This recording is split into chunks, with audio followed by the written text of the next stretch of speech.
thanks everybody for joining today. And again, I have a phenomenal guest, Shaun Young. Shaun runs a YouTube channel called Adventures in Wholesaling. And, Shaun spends a lot of his time giving out free content and sharing his knowledge and his wisdom around, all different probably spaces of entrepreneurship. And so, Shaun, I just want to thank you for joining the podcast today and welcome. Thanks for having me, John. Absolutely. Thank you guys. Thanks for having me. You bet. So is there anything that you want to, introduce to who you are and just, a little bit of your background, and we'll just take it from there. All right. So yeah, my father was a Marine, and I can't say he was a Marine. He still is a Marine. He's a retired Marine, and his time in the military allowed us to travel the country, travel the world. I actually got to live in Japan, visit many foreign countries, and I got to really just get to see how other cultures operated and how they worked, and that was intriguing to me. So hey, like father, kind of like son. After my time in high school, I went straight into the Air Force, served our country as well. And thank you for your service. Appreciate absolutely, you're 100% welcome. After my time in the military, I went into the entertainment business. Not by design or chance that, I was in the music business. I did it for fun, and I guess I was pretty good at it. And I was tapped on my shoulder for a record deal. And what I did, guys, is it was a contract about this thick, no joke. It was literally about this thick. And, I reviewed it the best way I could. I sent it to my parents, had them review it. And, what I determined, guys, is it was basically a loan for me to go ahead and keep doing the same things that I was already doing. But they were going to fund that process. So it kind of showed me something right there. It showed me that, that there's folks out there that are willing to fund your ideas and your visions. But I didn't grasp it fully at that time. I was, a young man, 21, 22 years old. So what I did was I said, hey, I'm going to start my own company. So I started my own entertainment company, and it was semi-successful. I had a couple of good groups on my label. We had a clothing brand. We had online stores. So I mean, we pushed as far as, I wanted to push it.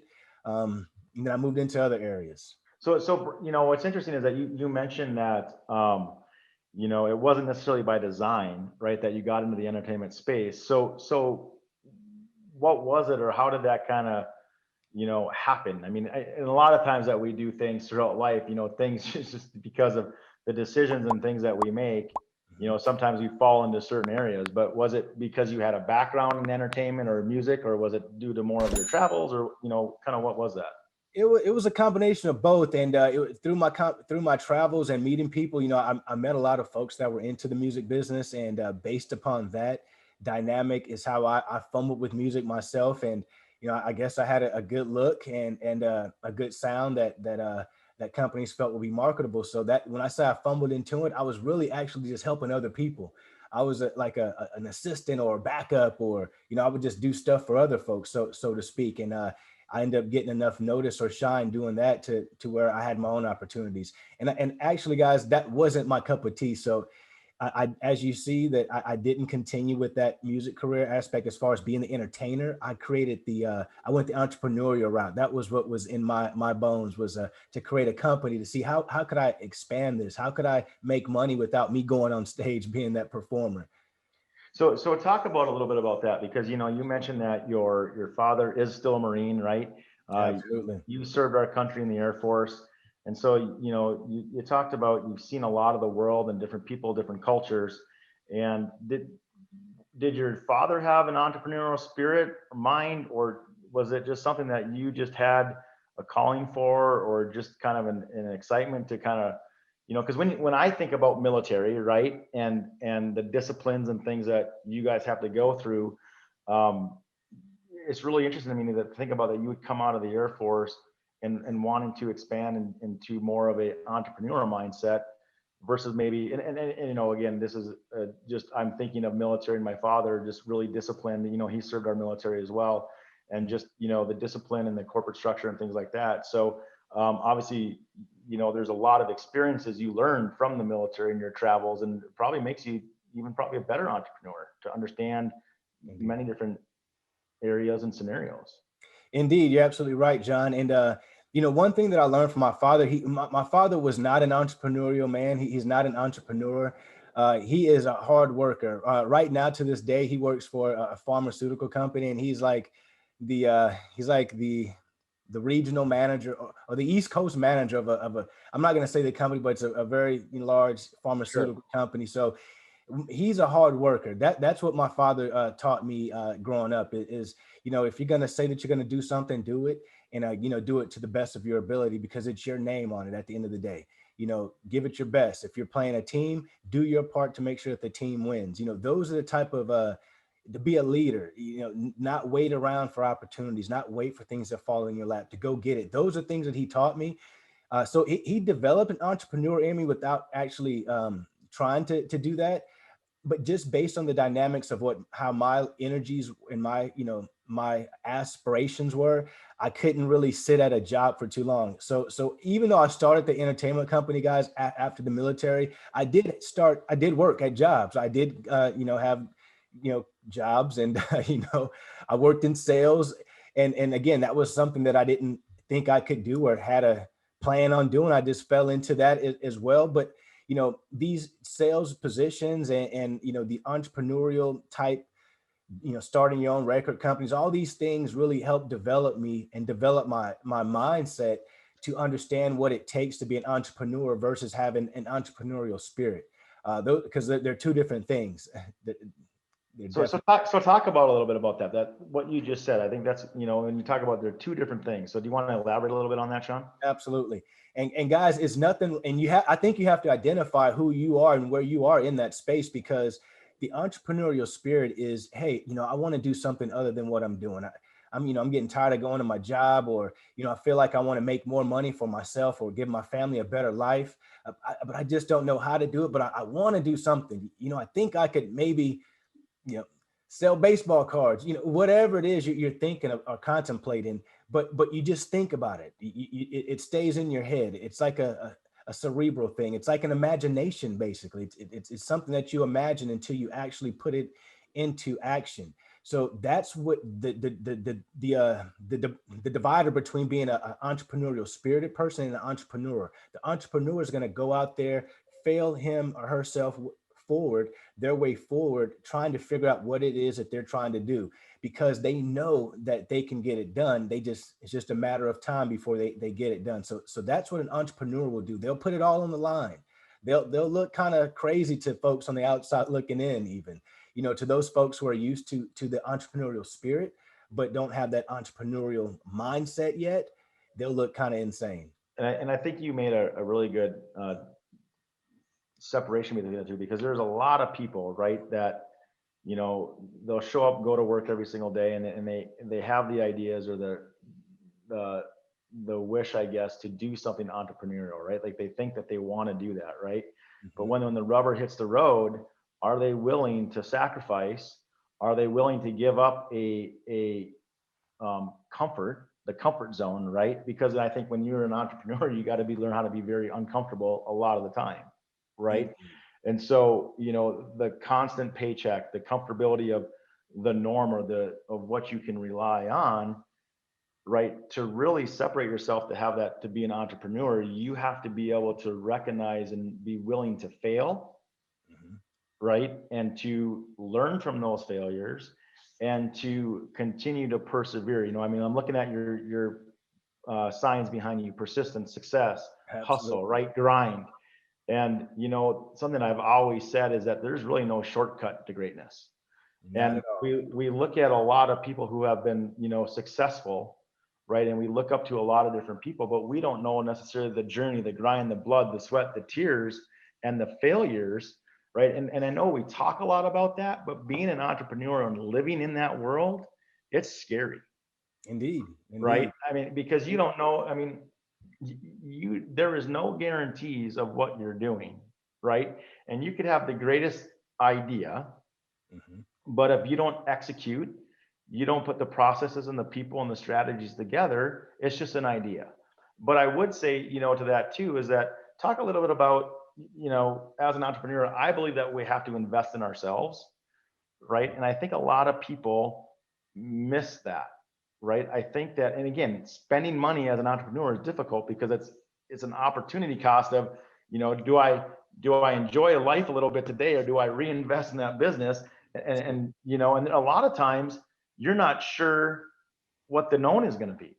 There's a lot of unknown to that capital, right? So talk a little bit about that with your, you know, your wholesaling and things like that, and just maybe share some of the things that you've had to invest in, and Sure. just some of the experiences that you've gone through. Well, John, you know, like they say, with great risk comes great reward. So you are 100% right. There's no guarantee that anything is going to work unless unless you say that it's going to work. I mean, you are that guarantee. The amount of persistence, hustle, hard work, you know, effort, all those things, you know, all those great keywords that we like to say, you know, they really mean nothing unless you're really willing to put that dedication in and invest in yourself. And when I say invest in myself, it's more than just learning how to do a particular trade or craft or skill. It's investing in becoming a better person. It's investing in you know, how to develop yourself as a human being. You know, how to be a better person amongst your, you know, brothers and sisters out here that you live amongst. You know, all of those type of things, you believe it or believe it not, will help you on your entrepreneurial journey, because you know, people want to do business with good people. You know, people are attracted to quality or to good people, and it's not that people are not quality, but you know what your setbacks and what your limitations are. So work on those, spend the time, develop yourself, you know, go out to those seminars, meet people, you know, read the books, guys. You know, those are things you have to continuously and constantly do. If you read about any great entrepreneur out there that's, you know, billionaire or whatever, I guarantee you some of their daily routines involves continuously learning and reading and self-development, self-improvement. So with that being said, guys, let me tell you a story really quickly. Um, I started this, I went head all into this about 5 years ago. And the reason how that happened, guys, is because I had a great successful career as a, you know, working at a job. I was a salesperson. I worked for an international company based in Sweden. And I was in the top 3% of the sales people in North America for quite some time, for years and years and years. So that gave me a sense of comfortability. Just like John said, you know, you got that job, you come home, you can, you know, kick your feet up, watch the game. You know, you don't, you're on that, it's like autopilot. Everything is kind of done for you. It's comfortable, so to speak. But let me tell you what happened, guys. The CEO of that company decided that they wanted to hire another CEO for North America specifically, and they wanted to bring in their own guy. So they brought in their guy, and their guy laid off, or I don't think it's called laid off. He cut everyone that was part of the sales team and the Salesforce team. So in one day, my whole life was turned upside down. 750 of us were out of a job. And you know, that told me right then and there that, you know, this job is not as dependable or as comfortable as I was kind of believing it was. So that's what I did. I took some of the money that I got from my severance, John, and I invested into a course to get a mentor to teach me how to do this, to learn how to do what I'm doing now, which is wholesaling real estate. So, you know, you brought up a couple of good points there, and I wanted to just kind of bring back and just talk about, you know, I really believe that today, people are missing one key ingredient. Whether you work in corporate America or whether you're an entrepreneur, is that we need to help people understand that they're the greatest asset. And I really believe that people are like devaluing themselves as whose they Absolutely. are, right? Regardless, because we are our greatest asset. And it's important to, like what you said, working with people with integrity, and you know, having the skill set and working with the people that you want to surround yourself with, right? And I think that, you know, it's important to, of all the things that we're doing, we are really our greatest asset. And I don't think that we give ourselves enough credit a lot of times, right, to the things that we could do if we just, you know, recognized our strength. Because again, we have this mindless chatter, right, of the things that we're not, I call it mind reading, or you know, the things that we are so cruel to ourselves from a mental perspective. It's like, how can we expect people to like us the way that we hate ourselves, right? And I'm kind of going way off topic right now, but I think it's That's negative important, self-talk. That's what we right? have, negative Right. self-talk. Yeah, and I think that it's really important to like recognize the strengths that we have, and build upon those. Yes, you want to be aware of your weaknesses, and sharpen those as well. But just if we can recognize the value that we bring, Mhm. right, not only to the things that we're doing from a, you know, a job or entrepreneurial capability, but just the people that we can influence. right? And I think, in your space with the YouTubes and your wholesaling content and all the things that you're providing value to, right? You're a influencer in that market space, right? You're Absolutely. influencing people and sharing with people. And again, right, it's not, I believe that, I believe that, we can make money doing anything, Mhm. right? But I believe that if we really can help serve people and come from a position of providing value and serving, the money will follow, right? Currency follows value, right? And so by doing the things that you're doing, Shaun, and helping people with what you've learned, right, through your mentorship and through your coaching and all the different things that you've done, I mean, you're really influencing people. And, just from just a little bit that I've gotten to know you, just, you can hear that through your passion and the excitement that you have, right? And you can't fake that kind of stuff, Indeed. right? And so I think a lot of it is just helping people recognize, that they're their greatest asset. And 100%. and I think, this, you know a week after an election and just all the divide and all these things, yes, I mean, it's a terminal time, but I think, man, there just need to be more encouraging and love in the world regardless of our differences, right? And to just look at us as the greatest asset and an influencer to how we can better people regardless of what that Absolutely. is, right? And so Absolutely. I know that when we were talking a little bit about, so you have your wholesaling channel, and talking about, you want to talk a little bit about wholesaling, but then I want to bring it back and ask you about some of the things Sure. that you're doing, because you mentioned some of the coaching and things that you're doing as well, Sure. or maybe some of the mindset stuff that you talk to your listeners about. Sure. And John, before I dive into that wholesaling part, I want to say one quick thing about the influencer part that you mentioned. Guys and gals out there listening, the biggest influencer that you want to be on is not necessarily to your industry, but to your family. Okay. So I say that to say that you are the example. Some folks might be looking for that jump or that boost, and you're it. You're it. So don't wait for someone else to be it for you. You be that beacon and that light for those around you. And I say that to say, I've got a 7-year-old son. He watches me day in and day out. His name is Roman, and Roman he says, Dad, I want to have my own business like you. I want to be a businessman. He doesn't necessarily know exactly. He didn't know exactly what he was talking about fully, but he knew that he wanted to do something himself and create it, and he owned it.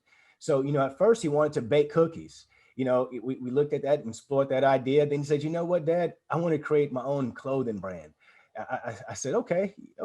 He was 6 years old at this time. So, we worked on it. Me and his mother helped him out. It was his idea. He came up with the name. The name of his brand is called Lee Namor. That's LEENAMOR. It's his name. It's his name backwards and his middle name, which is Lee. So it's, cool concept, and it's reflective clothing. He made reflective clothing for adults, children, reflective gear. It's a cool concept, and it's his. He monitors it. He has a say in it. And guys, I mentioned that only to say this: he's 7 years old. When I was 7, I was playing with GI Joes, and I didn't think of anything about that. Not that that's a bad thing. He should still play. He still plays with his toys, rides his bike. He has a great time. But there's no limitation, or there's no time. Don't set a limit on yourself. Just as John said, you are your greatest asset, and if you take that to heart, those around you will raise up to their highest potentials. Believe me, trust me. It's just how it will work. So with that being said, I'll try That, to that's right. that's awesome, man. That's age 7, right? And just think about the life skills that he's learning, right? Through the success, through the failures, through just how to deal and communicate with people and struggles, and just, I mean, you can't buy a better education than that, in my opinion. He manages himself, what to put on his website. There's issues with the website. He's listening right in on how to get it done, how to get it fixed. All those things he's involved. I mean, he was right there sending out his first order, and he's heavily involved, and he's excited about it. And that's what it's all about: having fun. Making it a fun thing. And from that, I'm sure other ideas will be birthed from that as well. That's awesome. That's awesome. Absolutely. So talk about, so yeah, let's dig into the wholesaling and maybe kind of give some of our, not kind of, but let me stop that over there. I got to restate that. So let's talk about your wholesaling. Let's talk about wholesaling, and let's dig into some ideas and things and maybe share with some of our listeners that don't understand what that is. if Sure. you want to kind of enlighten the listeners and the people out there that might be intrigued by what wholesaling is. You want to dig into that a little bit, Shaun? We'll do. We'll do. Well, guys and gals out there, wholesaling is basically the art of matchmaking. It's not more complicated or complex than that, guys. You know, folks out there can make it more complex, but that's just really what it is. I really want you to kind of think of this business that I'm going to describe to you as a pawn shop before I describe it.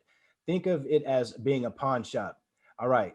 Now, in this business, what we do is we want to go out and find properties for as low as we can. So we want to find properties for very cheap, and then we want to match them up with cash buyers who we can sell that property to for still a discounted price, but it's for more than what we got it for. Now, when I say we get it from our sellers, we put this house in the contract. I don't put a penny of my own money in.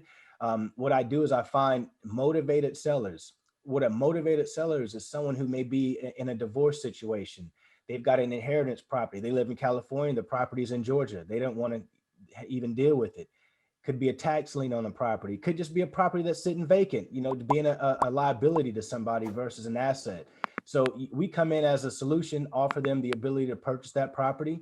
We get the property under contract. So I sign a contract with that seller that says, I'll purchase this property within X amount of days, whatever we've decided on. Usually I like to negotiate 30 to 45 days. And I put a clause in there, which is an inspection period, which is a way out of that contract or agreement should anything go, the way that we don't want it to go. And that's very important to note. So back to the seller here, this motivated seller. We've agreed upon a price. I've got the house under contract with my seller. I market that contract, that piece of paper, to my cash buyers who are other investors out here who are wanting to do fix and flips or do buy and holds. I don't do fix and flips, nor do I do buy and holds, but I provide those folks their inventory. I provide those folks deals that they couldn't find. These are off-market properties. They're not able to go to the MLS or to their local agent and get these deals. So I'm providing a great value for them. So they pay me for those agreements basically. So go ahead, John. So, Go ahead. so quick question around that. So Sure. how in the wholesaling market, right? Hmm. And I hear a lot of people talking about this. Is there quite a bit of inventory, or is it something that it takes a lot of time to find these properties? Is it basically cold calling list or people, or just in certain areas, or is it typically you might um, see a listing of some sort, or just something that's been sitting on the market for a long time? Talk a little bit about how you, I guess, source that. Sure. Well, there's a number of ways you guys can do it. The best way that you can get started doing this, guys, is what we call driving for dollars. And you literally just drive around your community, drive around areas, and look for houses that are vacant, tall grass, boarded up windows. They just kind of look out of place to other houses in that neighborhood. And those are going to be your prime candidates. Write that address down. There's actually tools out there that you can utilize to do this right on the fly, that you can take a picture of that property and have a postcard sent immediately out to that person right there on the spot who owns that property. You can take that information back to your house, skip trace that property. Skip tracing means where you go out and try to get the contact information of that owner. So through skip tracing, you'll be able to get the phone number, maybe email address, things of that nature, which gives you other mediums to reach that seller. So I would literally do that. I'll cold call. Well, now I don't do it. I have a team that does it now. But when I got started, I cold called. I would just get those numbers, go back home, and go down the list. I would, hey, this is Shaun. I saw your property.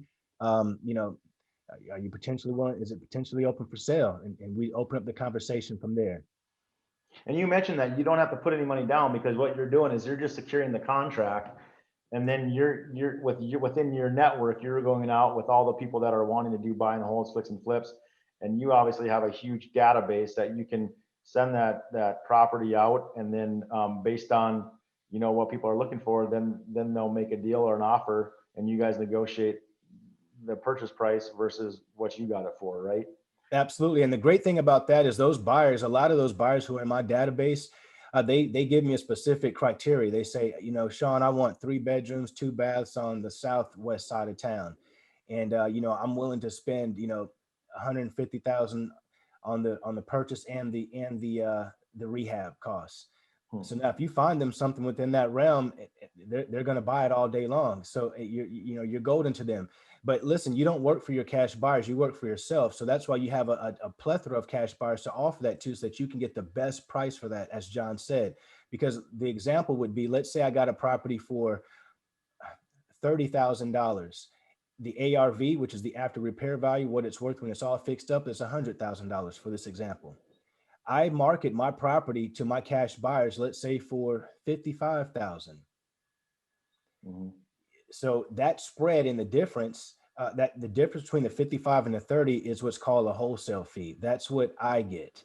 Um, the seller of that property is happy because I help them with their distress situation. These are motivated sellers. Because like John said, this isn't, he said what, he asked a question and I didn't answer. He said, what, how many folks are wanting to do this? What percentage? Well, guys, it's about 5% of the population will want to sell their house in this fashion. 95%, they're going to want to go get the realtor. They're going to, because that's, that's what they know and that's what they have the ability to do. We're looking for people who are motivated. And that's why I said, think of this as a pawn shop. Why would an NFL player go into a pawn shop and pawn his, Super Bowl ring for 100, 200, 300 bucks? Well, there might be a motivation. He might be down on his luck, or his daughter might need a kidney transplant and they're $300 short. There you go. So Mhm. that's why that happens. It's the same difference, guys. You can't think of it. Well, I wouldn't sell my house for that much. Yeah, you might not, because you're not in their situation. So that's something else, guys. So that's just a mindset thing, but that's absolutely, it's something that's doable. It's something that you can do all across the country. You can do it in your backyard, or you can do it virtually, guys. It's definitely doable. So that's interesting to me because think about like from a national standpoint, like you don't necessarily know the neighborhoods, Mhm. the markets, so to speak. So is that just something that you gotta, Shaun, that you spend time studying up, or is it, again, is it just talking to your buyers of, this is what they're looking for, and it doesn't really matter where it's at? There's tools that I use, and I'm not going to pretend I reinvented the wheel. I, again, guys, I went out there and got a mentor, and my mentor led me on to the tools that I needed, led me to exactly where I needed to go. And I would suggest anyone else out there as well, if you want to fail your way forward, of course, but if you want to wipe out months and years potentially of frustration and failure, get a coach, get a mentor. I'll help you. I'm out there to help as well. And that's not to just promote my coaching. I do very well at the real estate investing. So I'm just telling you guys that I am here to help you on a one-on-one basis. And I do think sometimes that's what it takes, because the questions that John asks are questions that I'm sure you will have. Where do you find this? Where do you do that? If you live in Georgia, how do you do deals in Kansas? Well, I can explain all that to you, but a quick way I can tell you is that you connect with other folks who are on the ground out there, who are other wholesalers doing deals. You might have the ability to bring them the leads. They might have the buyers in that city. You might have the buyers in that city. They have the leads. You figure out ways to partner and do what we call JV, joint ventures, with other investors. So it's really, again, it's really no different than a lot of businesses. It's all about your network and All building about those your network. relationships, right? That's all, it's just in building those relationships to where people trust you and they know that you operate from an integrity standpoint, and Mhm. that, you know, granted, it's kind of like a friendly competition sometimes, right? Like to where you're trying to, continue to grow and strive. And so, when you talk about inventors and wholesaling, right, in your YouTube channel, Yes. um, what are these the types of things that you talk about in your YouTube channels, and just ideas and concepts, and then they can reach out to you and get hold of you for your coaching? Is that how you operate, Shaun? Absolutely, John. I literally give away how to get deals on my channel. I mean, you can check the comments. There's going to be folks saying, "Hey, Shaun, I watched your video. I got my first $10,000 check."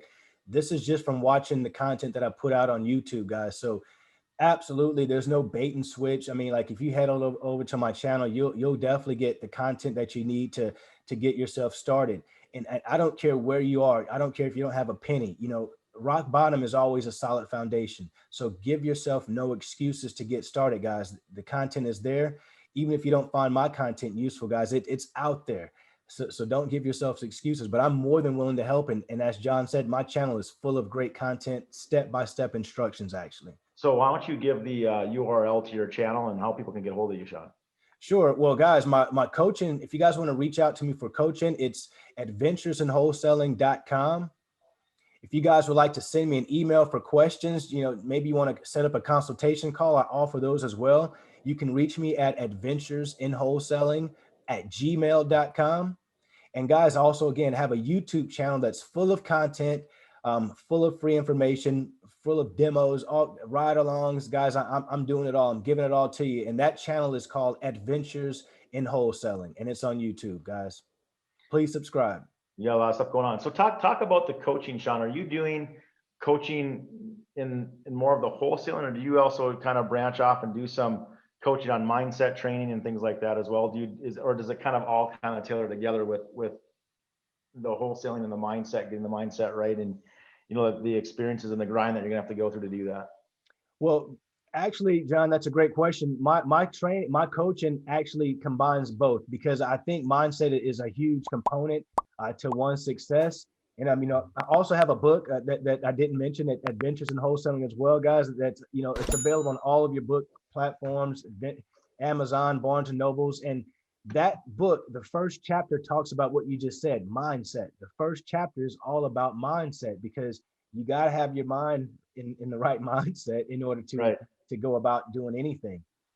So when we talk about mindset and the things that you're doing, what is, I guess, if you could share with, one golden nugget there is what you've learned through, your years of going through this and the challenge and the struggles. What's like one thing that you would do over again, right? That you've learned um, from building up your brand and your business. What's one thing, if you could do it over again, you would?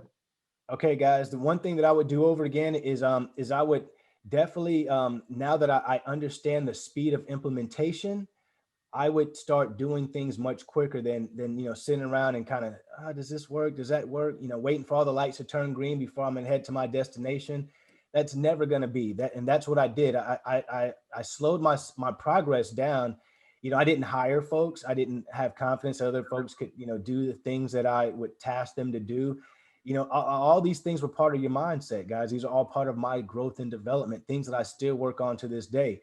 So that's my major thing that I could go tell my old self is, Shaun, the speed of implementation is key.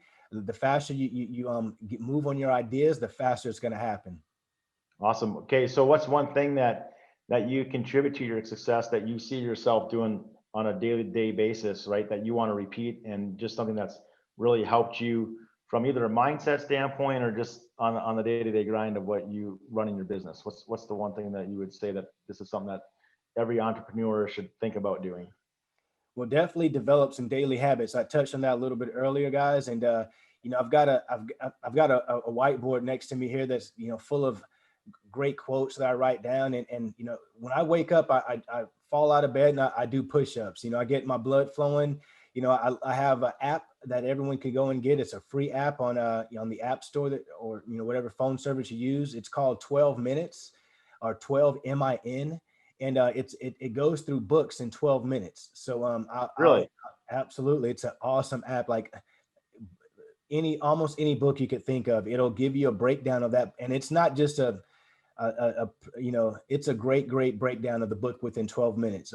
Books that I've read from cover to cover, and I've tested against their 12-minute summary, and it is awesome. It is great. So that's something that I listen to every day, guys. I listen to at least 5 or 6 of those while I'm getting my blood flowing and just getting in a mindset, because John mentioned something that we all are challenged with, which is self-defeating talk. We all have that negative chatter going on in our brains. It's just, what do we do about it that matters. And when I start having that, I take action, I move, I do things. That's how I overcome that and make it, make a difference. But guys, that's my recommendation, is develop some habits that you do on a daily basis, so that you can control your day. Don't let your day control you. Take control of your day from the very beginning, and it'll help set up the rest of your day for that same type of success and control. That's awesome. So, you talk about, the things that you're reading. What's one of your favorite books, or what are you currently reading that you think that everybody should maybe dig into a little bit? Guys, there's a book that I just completed, and I don't want to say the author's name, but it's a great book, and it's called The One Thing. Mm. Now, I don't want to say the wrong author's name, but it's called The One Thing. That book it tells you to focus on, not trying to do too many things at once, but, hone it down and, be focused, do one thing at a time. Don't be a jack of all trades and a master of none. It's not that you need to throw away those other things, but focus on one thing at a time. What's most important, get that done. Then you move on to the next thing.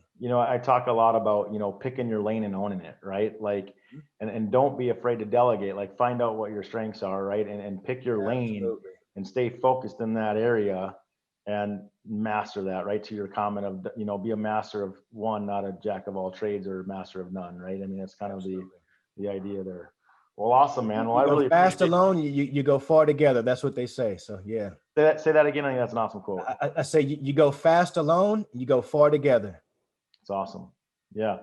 Well, man, I really appreciate you being on today and, sharing with some of the things that you're doing. And again, why don't you give the listeners a way to get in contact with you, Shaun, and so they can reach out to you if they have any questions or even just some, ideas of, hey, man, this wholesaling thing sounds really awesome. I want to maybe kind of check it out and see what it's all about. How can they get hold of you again? Guys, if you want to reach me, you can reach me at adventuresinwholesaling@gmail.com. That's my email. My course website is adventuresinwholesaling.com. The YouTube channel, Adventures in Wholesaling. And guys, the book is called Adventures in Wholesaling as well. Let me show you how. So guys, awesome. I'm here to help. Well, thanks, Shaun, again. And I really appreciate you being on and taking the time to, drop some knowledge and just some insight of just some of the things that you've learned and things that you grew throughout running your business and the things that you're doing. So I really appreciate you being on. And again, great having you here. And thanks again. Had a great time, John. Thanks for having me. All right, buddy. Take care. You too. Take care, guys.